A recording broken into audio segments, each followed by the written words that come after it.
괜히 문제 만들지 말고 넘어가. 그 말은 명령도 조언도 아닌 군대에서 가장 자주 쓰이는 침묵의 언어였습니다. 김은중이는 이상하다는 걸 알고 있었습니다. 보고는 늦었고 기록은 맞지 않았고 설명은 모두 비슷했습니다. 기억이 안 난다. 착각인 것 같다. 별일 아니다. 그날 새벽 모든 책임이 한 사람에게 향하도록 이미 결론은 준비되어 있었습니다. 오늘도 어떤 진실과 마주하게 될지 모르지만 구독자 여러분의 하루만큼은 무사하고 평온하시길 바랍니다. 1998년 2월 초 강원도 화천 최전방 GOP 연일 쌓인 눈이 얼어붙어 참호 벽면까지 하얗게 굳어 있었습니다. 김은중이는 당직실 책상 위에 철책 지도와 야간 근무표를 펼쳐놓고 각 구역의 보고, 누락 여부를 표시하고 있었습니다. 한밤중에도 작전 일지를 반복 검토하는 습관을 끊지 못했습니다. 중위님, 3초소에서 보고 들어왔습니다. 상황병이 무전기를 들고 다가왔습니다. 김훈이 고개를 들어 시계를 확인했습니다. 시간이 5분 늦었네. 이유가 뭐야? 무전기 상태가 좋지 않다고 합니다. 상황병이 조심스럽게 답했습니다. 김훈이 펜으로 근무표에 작은 동그라미 표시를 했습니다. 낮 동안 중대장이 배포한 전방 상황 점검 강화 지시 때문에 소대장 실무가 갑작스레 늘어났습니다. 복도를 오가며 분대장들을 불러 근무 교대 시간과 탄약 지급량을 대조했습니다. 박하사, 2분대 탄약 재고가 어제와 다른데요? 김훈이 장부를 들고 물었습니다. 박하사가 서류를 뒤적이며 답했습니다. 훈련용 탄약을 일부 소모했습니다. 기록지에 적어두겠습니다. 김훈이 메모지에 누락된 서명과 기록 방식의 불일치를 차례로 적었습니다. GOP 산등성에 설치된 초소는 바람이 부는 방향에 따라 금속 구조물이 미세하게 울렸습니다. 김훈이 야간 순찰을 나서며 이 울림음이 병사들의 착각을 불러일으킬 수 있다는 점을 파악했습니다. 이 소리 때문에 오보가 들어올 수 있겠어. 김훈이 혼잣말처럼 중얼거렸습니다. 생활관 안에서는 야간 근무를 마친 병사들이 전투복을 제대로 벗지도 못한 채 난로 주변에 모여 앉아 있었습니다. 김훈이 그들 사이를 지나며 얼굴을 빠르게 훑어보며 피로도를 가늠했습니다. 김일병, 어제 초소 근무 어땠어? 김훈이 한 병사에게 물었습니다. 아무 이상 없었습니다. 병사가 일어서며 답했습니다. 김훈이 내부 배치를 다시 수정했습니다. 특정 병사에게 과도하게 근무가 몰리지 않도록 신경 썼습니다.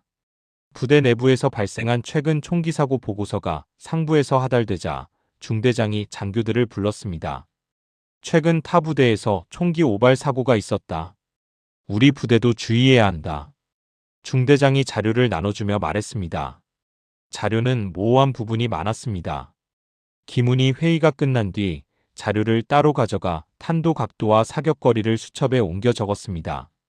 발사 자세와 안전 절차에 대한 예방 조치를 하나씩 검토했습니다. 야간 근무자 명단을 하나씩 점검하던 중 김훈이 이상한 점을 발견했습니다.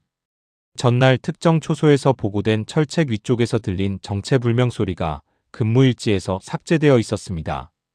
누가 언제 이걸 지웠지? 김훈이 보고자 이름 옆에 작은 표시를 남겼습니다. 후속 확인 절차를 준비해야 했습니다. 오랜 근무로 지친 병사들 사이에서는 특정 분대가 근무를 회피한다는 불평이 조용히 퍼지고 있었습니다.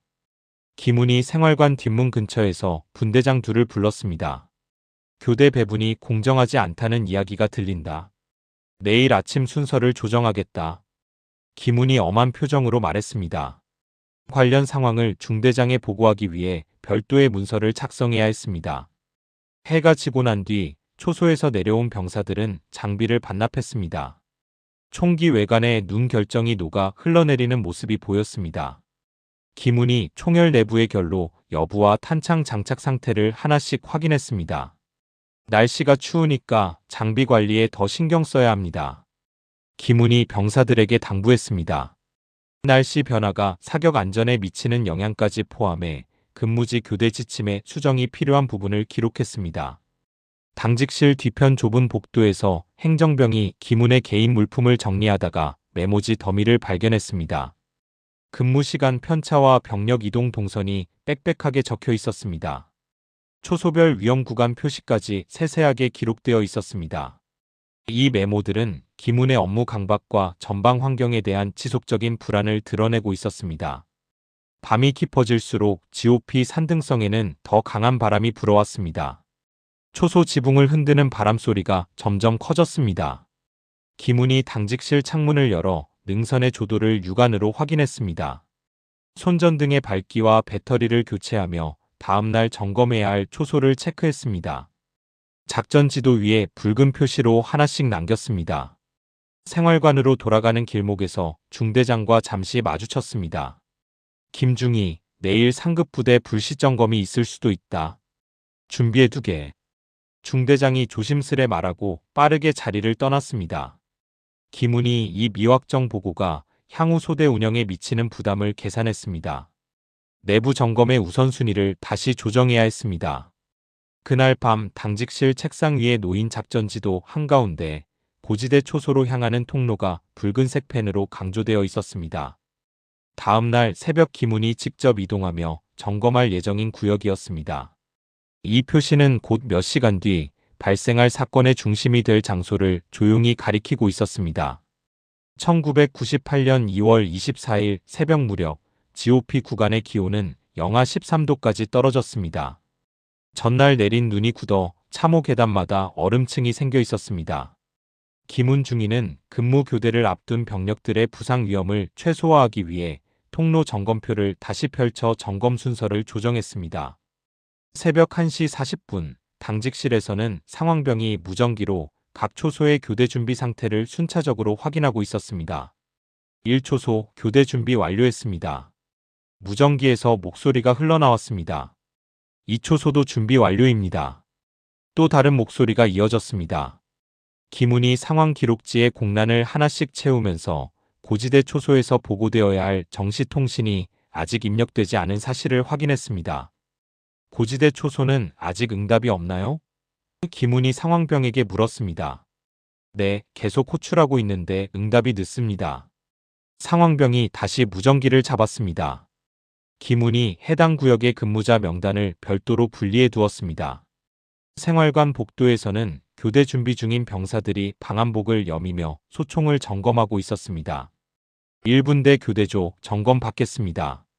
분대장 박 하사가 근무자 명단을 들고 이름을 호명했습니다. 김일병, 여기 있습니다. 이병장, 여기 있습니다. 박 하사가 탄약 지급표와 야간조 편성을 다시 한번 대조했습니다. 김훈이 지켜보는 가운데 출동 여부를 최종 확인했습니다. 김훈이 평소보다 서둘러 방탄모와 방한 점퍼를 입었습니다. 군화끈을 다시 조여 매며 고지대 초소 점검을 직접 진행하기로 결정했습니다. 직접 나가시는 건가요? 박 하사가 물었습니다. 응, 고지대 초소 상황을 확인해야겠어. 응답이 늦는 이유를 알아봐야지. 김훈이 장갑을 끼며 답했습니다. 당직 기록지 뒤편에 자신의 이동 경로와 예상 도착 시각을 연필로 적어두었습니다. 새벽 2시 직전 부대 식당 쪽에서는 취사병이 국물 끓는 큰 냄비를 젓고 있었습니다. 온기와 냄비 소리가 뒤편에 깔린 반면 부대 밖 산등성에서는 바람이 더 거세져 초소 지붕을 때리는 금소금이 일정한 간격으로 울렸습니다. 김훈이 출발하기 전 창문을 열어 바람의 규모를 가늠했습니다. 이 금소금 때문에 오해가 생길 수 있겠어. 김훈이 혼잣말로 중얼거렸습니다. 고지대 초소 적글로에 들어서기 전 김훈이 손전등의 밝기를 중간 단계로 낮췄습니다. 반사광이 지나치게 퍼지지 않도록 각도를 조절했습니다.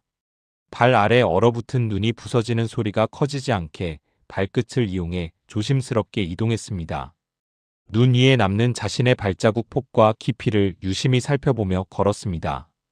그 시각 생활관 안에서는 막 복귀한 야간 근무자들이 전투복 상의를 벗지도 못한 채 난로 앞에 웅크리고 있었습니다. 어젯밤에 철책 너머에서 이상한 소리가 났어. 한 병사가 또래 병사에게 설명했습니다. 무슨 소리인데? 금속 부딪히는 소리 같았어. 여기 이쪽 방향에서 말이야. 병사가 손가락으로 위치를 표시했습니다. 하지만 피곤에 빠진 다른 병사들은 크게 주목하지 않았습니다. 고지대 초소 안쪽에서는 근무 교대를 기다리던 병사가 난방기 앞에서 손을 녹여가며 보고 준비를 하고 있었습니다. 초소 내부 소총 거치대 근처에는 전날 남은 은결이 다시 얼어붙어 미세한 서리발 형태로 변해 있었습니다. 장전 손잡이 부분에는 신호탄함을 정리하며 생긴 작은 긁힌 자국이 남아 있었습니다. 중대 상황병은 새벽 2시 정각 보고를 올리기 위해 각 초소의 응답을 확인하고 있었습니다. 고지대 초소 응답하세요. 상황병이 다시 무전기를 잡았습니다. 무전기에서 간헐적으로 끊긴 응답이 돌아왔습니다. 음질이 좋지 않아 내용을 명확히 파악하기 어려웠습니다. 상황병이 보고 지연 사유를 기록하기 위해 근무자 이름 옆에 작은 동그라미 표시를 해두었습니다. 무전 감도를 조절했으나 음질은 크게 개선되지 않았습니다.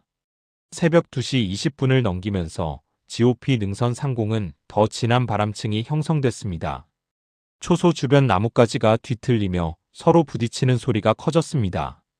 기문이 정상까지 이어지는 마지막 경사로에서 철책 아래쪽 사각지대를 살폈습니다.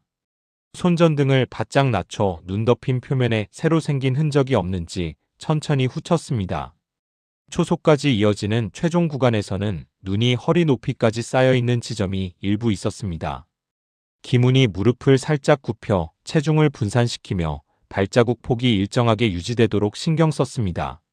새벽 2시 30분 직전 기문이 초소문이 위치한 좁은 참호 입구 앞에서 잠시 멈췄습니다. 손전등 불빛을 끄고 주변의 소리를 가늠했습니다.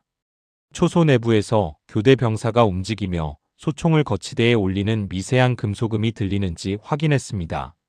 마지막으로 벨트의 버클을 조정하고 참호 안쪽으로 천천히 진입했습니다.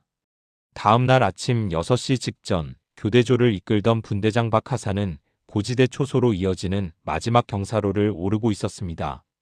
초소문이 잠금새가 채워지지 않은 채 미세하게 흔들리는 모습을 발견했습니다. 뭐지?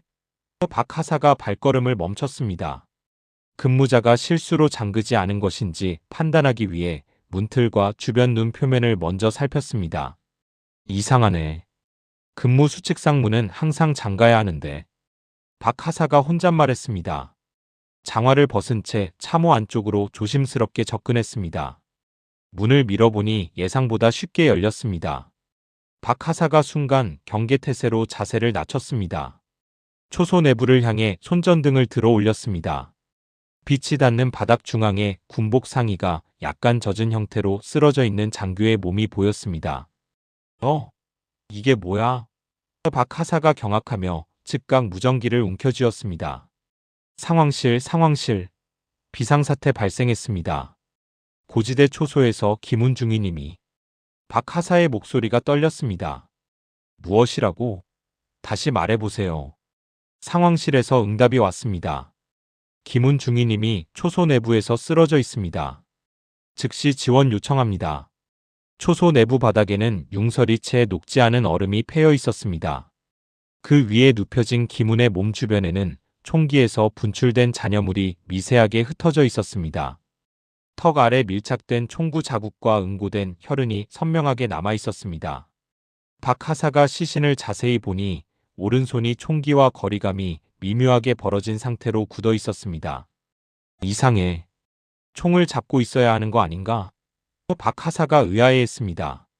근무 교대 병사들이 초소 밖에서 참호벽을 붙잡고 대기했습니다. 몇몇은 초소문이 열린 직후 흔들린 눈 표면과 발자국의 방향을 기억해두려 했습니다. 하사님, 무슨 일입니까? 한 병사가 물었습니다. 아무도 들어오지 마. 현장을 보존해야 해. 박하사가 엄하게 지시했습니다. 하지만 박하사가 상부 지시를 기다리는 동안 이미 초소 앞 눈밭에는 3사람 이상의 발자국이 중복되기 시작했습니다. 최초 발견 시점의 원형이 빠르게 훼손되고 있었습니다. 현장에서 가장 먼저 도착한 군의관이 시신 옆에 무릎을 꿇었습니다. 체온과 강직 정도를 확인하며 기록지를 작성했습니다. 사망 추정 시각은 새벽으로 보입니다. 군의관이 메모하며 말했습니다. 별도의 검시 도구 없이 기록지만 작성하는 상황이었습니다. 시신의 자세와 총기 위치를 보다 명확히 촬영할 기회가 있었지만 현장 보존 절차는 교대 인원의 혼란으로 제대로 지켜지지 않았습니다. 헌병 수사관이 도착했을 때 초소 내부 바닥에는 여러 개의 발자국이 이미 겹쳐 있었습니다. 현장이 이미 훼손됐군. 헌병 수사관이 한숨을 쉬었습니다. 초소 벽면의 혈흔 패턴은 정면으로 촬영하기 전에 누군가 손전등으로 비추며 이동한 흔적 때문에 그림자가 섞여 있었습니다. 총기 손잡이 부분은 이미 장갑 낀 손 여러 번이 스쳐 지나가 지문 확보가 사실상 어려운 상태였습니다. 사진병이 언제 도착합니까? 수사관이 물었습니다. 10분 후에 도착 예정입니다. 상황병이 답했습니다. 하지만 사진병이 도착하기 전 부대 관계자들이 초소 내부 정리에 착수했습니다. 총기 옆에 떨어져 있던 탄피 일부가 치워졌습니다. 장전 손잡이 주변 바닥에 있던 작은 금속 파편도 위치가 바뀌었습니다. 시신의 자세에 대한 기록은 현장에서 서로 다른 두 간부의 관찰에 의해 엇갈리게 남았습니다. 오른손이 총기를 쥐고 있었습니다. 한 간부가 진술했습니다. 아니요, 시신이 쓰러진 후 손이 이탈한 것으로 봐야 합니다. 다른 간부가 반박했습니다. 초소 외부 철책 아래쪽 눈밭에는 새로 생긴 듯한 길고 얕은 홈이 있었습니다. 하지만 교대조가 이동하는 과정에서 발자국이 연달아 찍히며 홈의 시작과 끝이 흐릿해졌습니다. 이게 동물 흔적인지 사람이 미끄러진 흔적인지 알 수가 없네. 수사관이 고개를 저었습니다. 사진 촬영 당시에는 이미 형태가 무너져 있었습니다. 중대장이 현장에 도착하자마자 상급 부대 보고를 위해 상황 개요를 빠르게 정리했습니다. 외부 침입 흔적은 미확인된 상태입니다. 중대장이 가장 먼저 이 표현을 기록지 맨 위에 적어 통신병에게 전달했습니다. 이는 초소 주변 조사와 탄약 재확인 이전에 작성된 문구였습니다. 시신 이송이 결정되자 의무병들이 방수포를 펼쳐 시신을 옮길 준비를 했습니다. 헌병 수사관 지시를 받고 이송하겠습니다. 의무병이 말했습니다. 하지만 이 과정에서 시신 주변의 얼음 표면이 긁히고 발자국이 추가로 찍혔습니다. 최초 상황을 그대로 재현하기 어렵게 되었습니다. 총기와 시신의 상대적 위치도 이동 과정에서 미세하게 변형되었습니다. 사고 발생 후 1시간도 지나지 않아 초소는 기본 근무 체계로 복귀하라는 지시가 내려졌습니다. 박 하사, 정상 근무로 복귀하세요. 중대장이 명령했습니다. 네, 알겠습니다. 박 하사와 교대 병력들은 사건 직후에 혼란이 남아있는 상황에서도 지정된 경계 임무를 계속 수행해야 했습니다. 초소 내부와 주변 지형은 이미 중요한 단서들이 뒤섞인 채 원래의 모습과 멀어진 상태로 남았습니다. 시신 이송이 끝난 직후 부대 상황실 회의실에는 대대장과 중대장, 헌병 수사관, 군의관이 한자리에 모였습니다. 테이블 위에는 초소 구조도와 시신 발견 위치 스케치, 초기 상황 보고서가 겹겹이 쌓여 있었습니다. 현장의 실제 상황보다 향후 보고 체계를 먼저 정리해야겠습니다. 대대장이 회의를 시작했습니다. 군의관이 외표 검안 결과를 간략히 정리했습니다. 사망 추정 시각은 새벽으로 보이며 총상이 턱 아래에 밀착된 형태였습니다. 군의관이 설명했습니다. 탄도 경로나 발사 자세의 세부 분석은 어떻습니까? 헌병 수사관이 물었습니다. 그런 분석은 이루어지지 않았습니다. 군의관이 답했습니다. 부검 여부는 어떻게 하시겠습니까? 중대장이 질문했습니다. 절차가 복잡하고 시간이 지연될 수 있어서요. 군의관이 즉시 결정을 미뤘습니다. 헌병 수사관이 현장에서 회수된 소총 사진과 몇 장의 현장 촬영본을 보고서 초안과 대조했습니다. 사진들이 최초 발견 당시의 상태를 온전히 반영하지 못한 것 같습니다. 수사관이 지적했습니다. 그럼에도 보고서 작성 일정에 맞춰야 합니다. 대대장이 말했습니다. 수사관은 현장 회송 가능성 항목을 내부 문서 맨 아래에 간단히 기재하는 정도로 처리했습니다.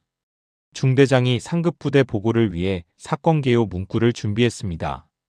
외부 침입 흔적 없음을 가장 먼저 명시하겠습니다. 중대장이 이 문장을 상단에 배치했습니다. 자해 가능성 검토 필요도 포함하겠습니다. 이어서 두 번째 문장을 추가했습니다. 실제로 초소 주변 발자국과 내부 탄은 분석이 충분히 이루어지지 않은 상태였습니다. 회의 도중 헌병 수사관이 유서로 지목된 종이 조각 3장을 테이블 위에 펼쳐 놓았습니다. 종이에 찢긴 형태와 문구 배치를 확인해 보겠습니다. 수사관이 각 조각을 맞춰보려 했습니다. 하지만 조각 하나는 가장자리 일부가 잘려 있어 전체 문장의 흐름을 완전히 파악할 수 없었습니다. 필적 감정은 어떻게 하시겠습니까? 대대장이 물었습니다. 그 부분에 대한 언급은 뚜렷하게 나오지 않았습니다. 수사관이 답했습니다. 군의관이 보고서에 한 문장을 추가했습니다. 심리적 압박이 있었을 수 있다고 적겠습니다. 전방 생활의 스트레스라는 추정 문장도 덧붙이세요. 대대장이 별다른 근거 없이 지시했습니다. 그 결과 보고서 초안은 실제 정보보다 추정 문구 비중이 높아졌습니다. 회의 후반부 헌병 수사관이 일부 불일치를 지적했습니다. 초소 내부에서 발견된 탄피 수량과 총기 내부의 탄약 잔여량에 차이가 있습니다. 이번 사안이 상부 지휘 점검 기간과 겹쳐 부대 전체에 부담이 될 수 있습니다. 대대장이 신속한 결론 도출을 우선하자는 입장을 보였습니다. 추가 확인 절차는 뒤로 밀렸습니다. 회의가 종료된 뒤 작성된 최종 보고서에는 자살 가능성을 전제로 한 문장이 반복적으로 삽입되었습니다. 현장 보존 미흡이나 초기 수사의 공백 부분은 추가 확인 중이라는 짧은 단어로 대체되었습니다. 보고서는 이번 오전 중으로 상급 부대에 전송하겠습니다.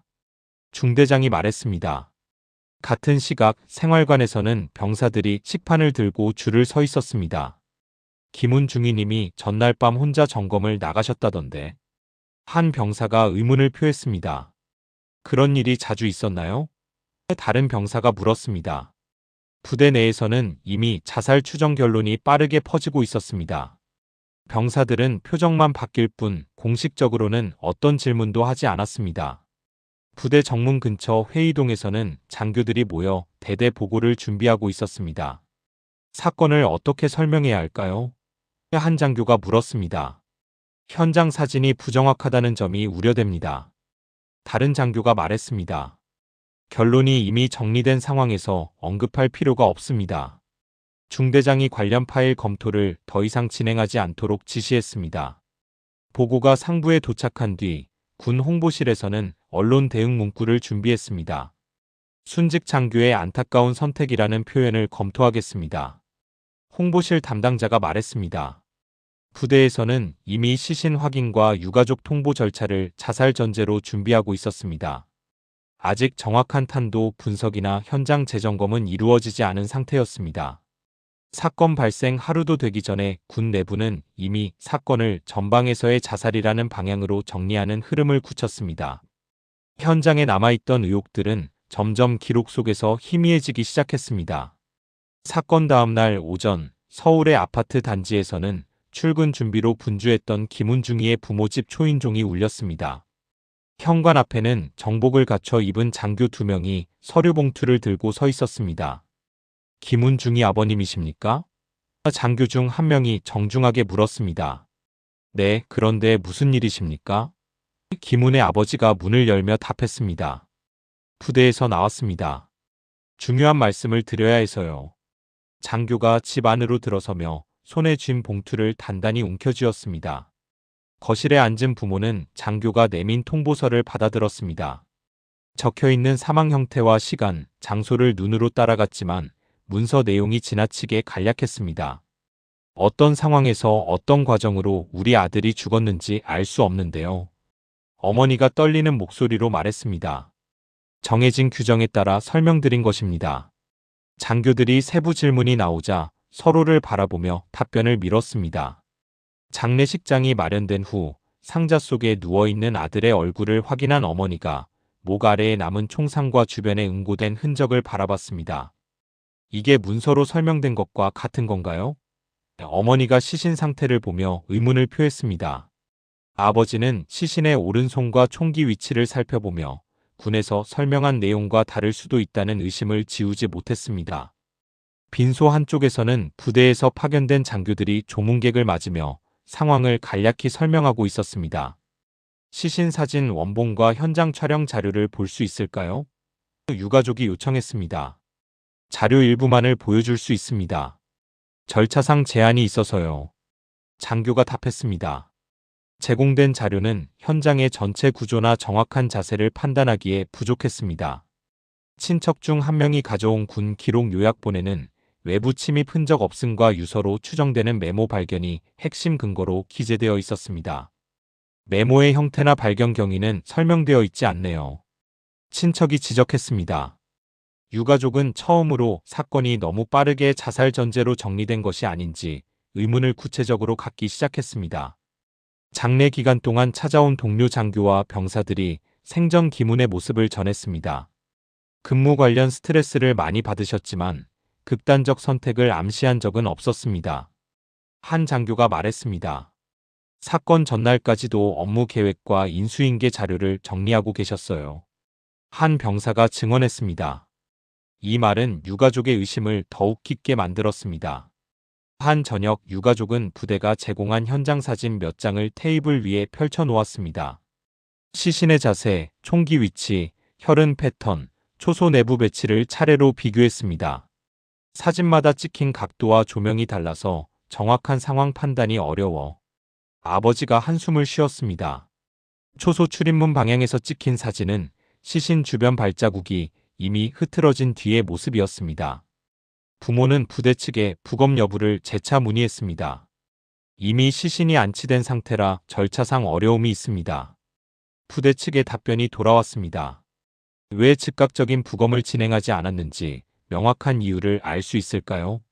아버지가 물었습니다. 명확한 답변이 제시되지 않자 유가족 내부에서는 사건 초기부터 중요한 판단이 생략되었다는 불신이 확산되기 시작했습니다. 같은 날 밤 집에서 사망 통보서를 다시 읽던 아버지가 문서 하단에 적힌 자해 가능성 검토 중이라는 문구를 확인했습니다. 군이 사실상 결론을 정한 상태에서 조사를 진행한 게 아닐까?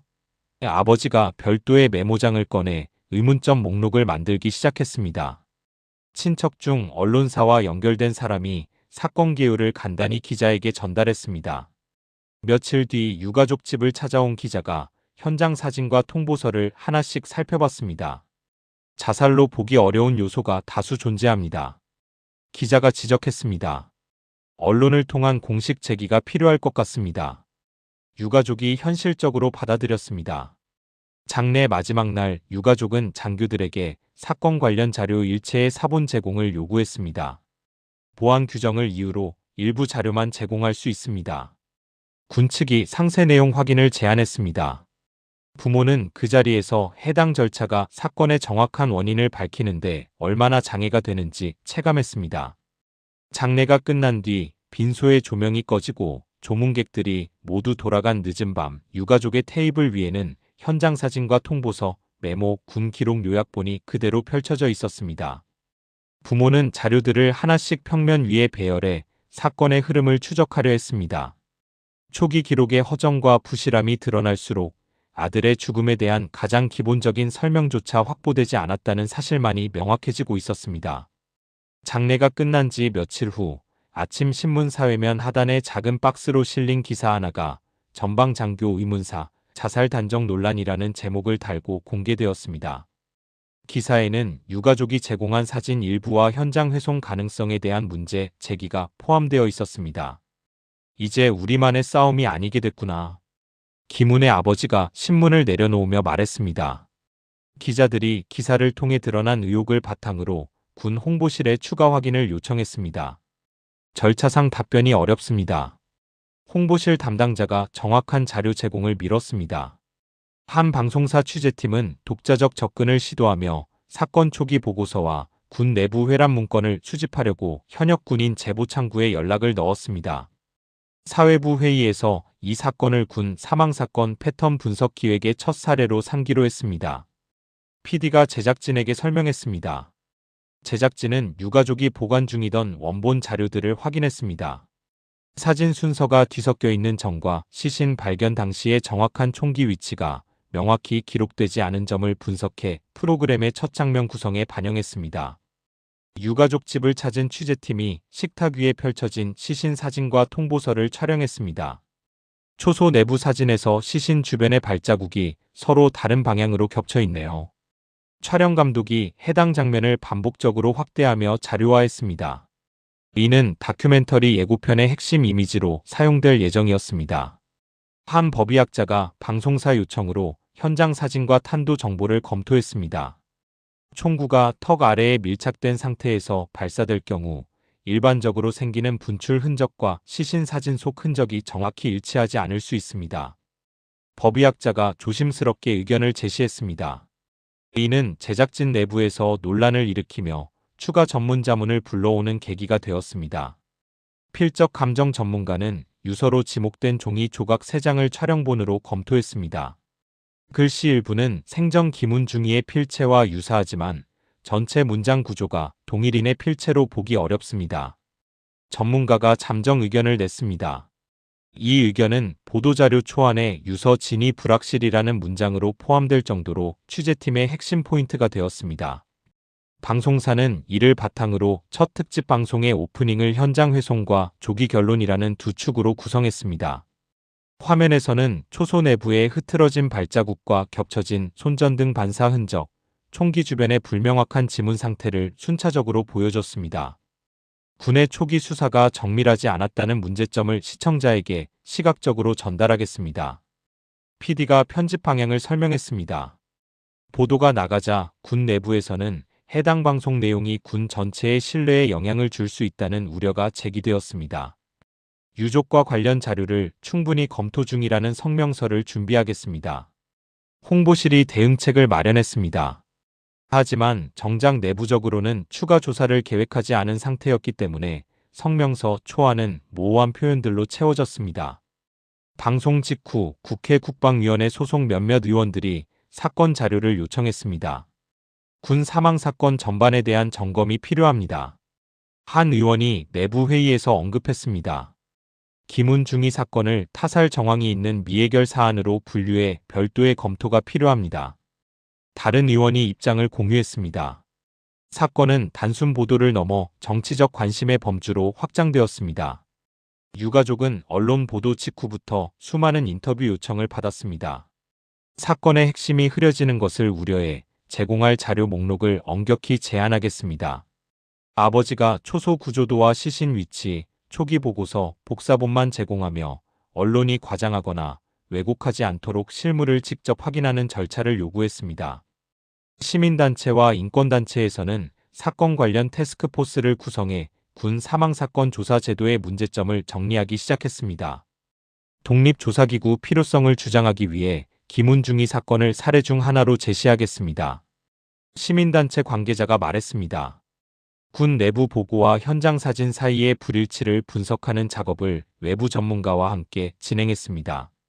이렇게 사건은 언론 보도의 확산과 정치, 시민단체의 개입으로 빠르게 공적 이슈로 전환되었습니다.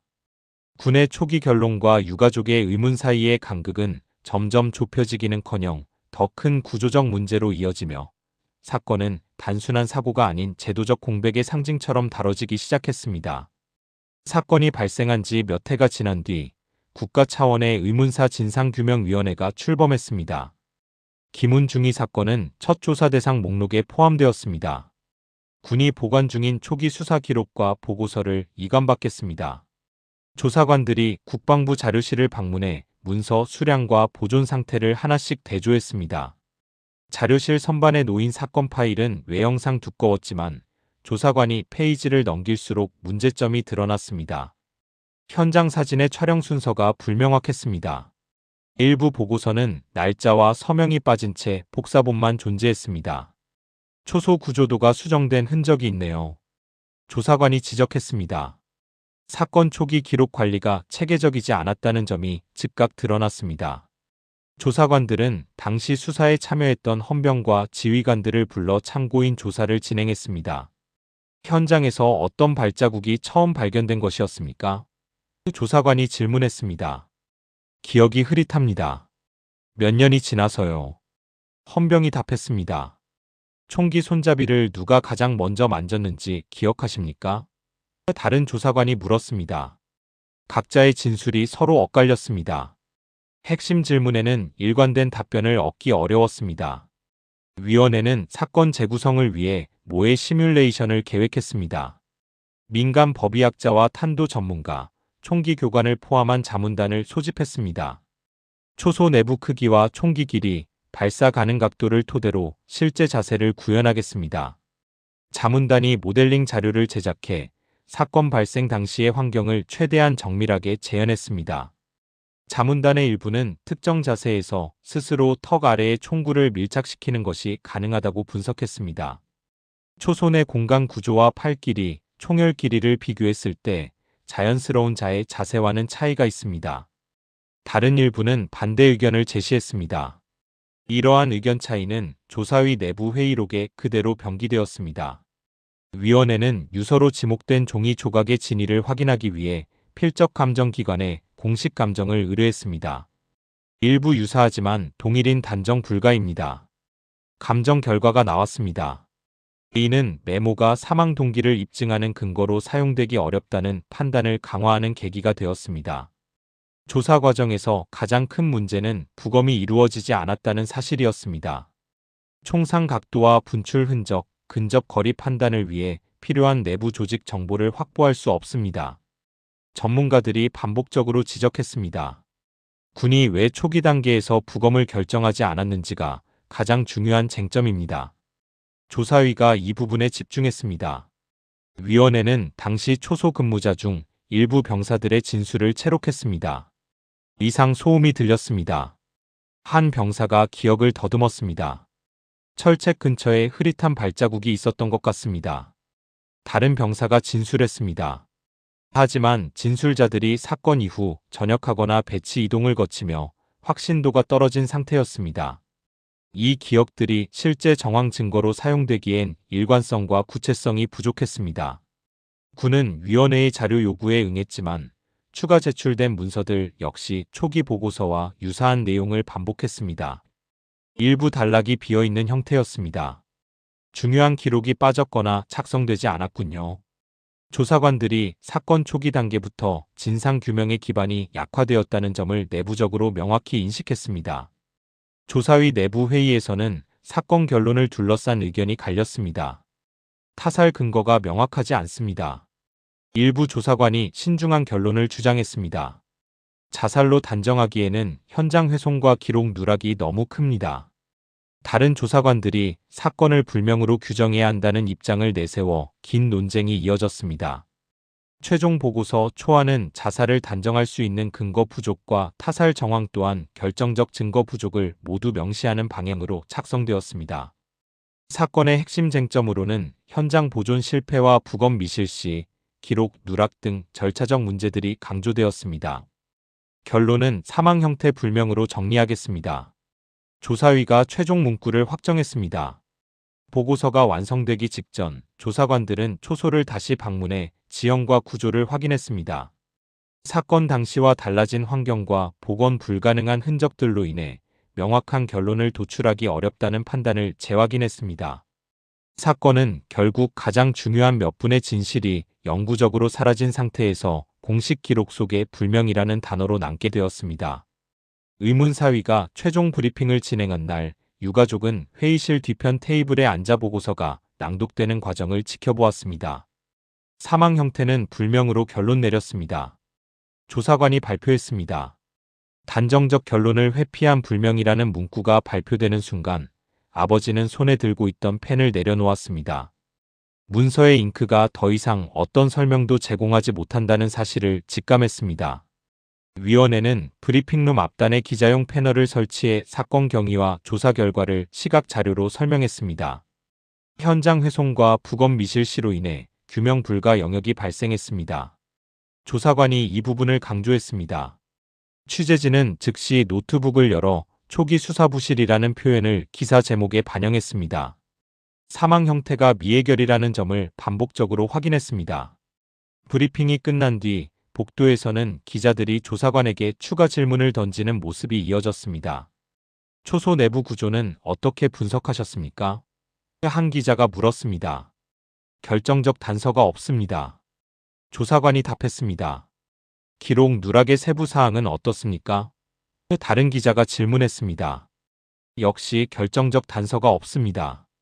같은 답변이 반복되었습니다. 이 반복적인 표현은 사건이 여전히 뚜렷한 방향을 갖지 못한 채 공백 속에 머물러 있음을 보여주었습니다. 유가족은 브리핑 직후 위원회 건물 밖 벤치에서 잠시 앉아 자료 봉투를 열어 보고서를 다시 읽었습니다. 절차적 결함이 이렇게 많았구나. 어머니가 보고서 곳곳에 강조된 단서 부족 항목을 따라가며 말했습니다. 그동안 스스로 정리해온 의혹의 출처와 순서를 다시 맞춰보려 했지만 사건의 핵심을 구성해야 할 시간대는 여전히 빈칸으로 남아 있었습니다. 같은 시각 몇몇 방송사는 건물 밖에서 생중계를 진행하며 사건이 다시 사회적 논쟁으로 떠오른 배경을 설명했습니다. 화면에는 김운의 초소 사진과 가족 사진, 조사위 브리핑 장면이 교차되어 나타났습니다. 시청자들에게는 군 조직이 제공하지 못한 단 하나의 결론이 오히려 더 강한 의문을 남기는 결과를 만들었습니다. 이후 군은 공식 입장문을 통해 조사위 권고사항을 참고하겠다는 다소 원론적인 문장을 발표했습니다. 초기 수사 책임이나 기록 누락에 대한 구체적 언급은 포함하지 않겠습니다.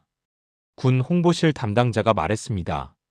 입장문이 발표된 뒤에도 관련 부대에서는 기존 업무 체계만 유지한 채 사건과 관련된 내부 재점검은 진행되지 않았습니다. 유가족은 보고서를 기반으로 새로운 탄원서를 작성해 국회와 정부 부처에 제출했습니다. 부검미실시 경위와 초기 수사부실을 검토해달라고 요청하겠습니다. 아버지가 탄원서에 당시 초소 사진과 현장 기록의 일부를 직접 출력해 붙여 시간대별로 재구성한 자료를 포함했습니다. 사건을 단순 반복 요구가 아닌 체계적 문제의 제기로 전환하려는 의도였습니다. 집으로 돌아온 아버지는 아들의 생전 물건이 그대로 남아있는 방을 다시 정리했습니다. 책상 위 메모지에 적힌 업무 목록과 근무 교대 순서표, 병사들의 고충 메모를 차례로 훑어보았습니다. 극단적 선택을 암시하는 흔적이 보이지 않는데 아버지가 이 기록들 사이에서 사건의 실체를 다시 한번 반문했습니다. 한편 사건을 보도했던 취재기자들은 군 의문사 문제를 다루는 후속 보도를 준비했습니다. 김운중이 사건을 절차와 단서 상실 사례로 정리하겠습니다. 편집 과정에서 초소 발자국 사진과 기록 누락 장면이 반복적으로 사용되었습니다. 사건은 단순히 한 장교의 죽음을 넘어 제도적 맹점의 시각적 상징으로 자리 잡았습니다. 시민단체들은 군 사망사건 지표를 재정리하는 간담회에서 이 사건을 축으로 재구성 불가 구조를 설명하는 자료를 만들었습니다. 초소 내부 사진과 조사위 회의록, 탄도 분석 모형 등을 정리해두겠습니다. 이는 이후 관련 법안 논의에서 참고자료로 사용되어 사회적 파장을 유지하는 기반이 되었습니다. 시간이 지나면서 사건을 직접 기억한 현역 병사와 장교들은 대부분 전역하거나 타 부대로 이동해 퍼져 있었습니다. 각자 기억 속에서 남아있는 조각난 장면들은 점점 더 희미해졌습니다. 당시에 무엇을 보았는지 정확히 말하기 어려운 사람들도 생겨나 사건의 마지막 남은 증언들조차 완전성을 잃어가기 시작했습니다. 김운중이 의문사 사건은 명확한 결론 없이 여러 기관의 기록 속에 불명이라는 단어로 전해지며 남겨졌습니다. 초소에서 단 몇 분 사이에 벌어진 상황이 영구적으로 복원될 수 없다는 사실은 사건이 끝났다는 의미가 아니라 오히려 끝나지 못한다는 현실을 남겼습니다. 질문만 남긴 채 사회의 기억 속에 자리하게 되었습니다. 1998년 2월 강원도 화천 GOP 초소에서 벌어진 김운중이 의문사 사건은 결국 불명이라는 결론으로 남았습니다. 초기 현장 훼손과 부검 미실 시 기록관리 부실은 진실을 영원히 묻어버렸죠. 하지만 이 사건이 던진 질문들은 여전히 유효합니다. 군 내부 사망사건 조사 체계의 문제점, 투명성 부족, 그리고 유가족이 겪어야 했던 고통까지. 김운중이의 죽음은 단순한 개인의 비극을 넘어 우리 사회가 해결해야 할 구조적 과제를 보여주었습니다. 진실은 때로 영원히 밝혀지지 않을 수도 있습니다. 그러나 진실을 찾으려는 노력, 의문을 제기하는 용기, 그리고 제도를 개선하려는 의지는 멈춰서는 안 됩니다. 그것이 우리가 이런 이야기를 기억하고 전해야 하는 이유일 것입니다. 구독, 좋아요 눌러주시는 분들에게 건강과 행복이 가득할 거예요. 감사합니다.